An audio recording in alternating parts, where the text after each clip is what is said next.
So, Ayan. So ngayon, apart dito sa music, pwede rin tong record. Kunyari, gusto mo mag-record.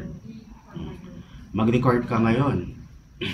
So ongoing ang recording, pwede ka pang gumawa ng ibang bagay sa phone mo.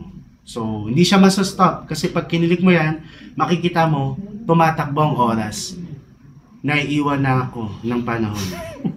Tapos pwede mo nang i-pause. Kung kunyari may masasabi kang hindi maganda, or tas pwede mo ulit like stop na kapag enough na. Yan.